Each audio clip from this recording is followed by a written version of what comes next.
offset, I can get that information for a specific time zone, and all that information flows via webhook. So the webhook URL, to illustrate that, I've used n8n cloud workflow that basically receives the webhook. It then takes the HTTP request, extracts the CSV file, and then appends it to a live Excel tracker with all the information.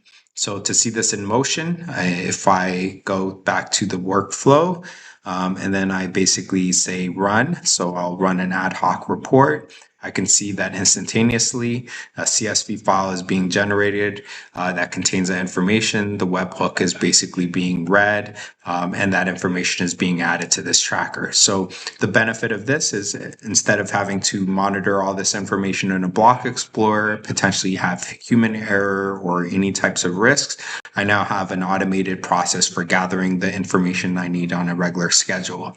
This also allows me to create different types of views. So here's a pivot table that shows a net asset value report.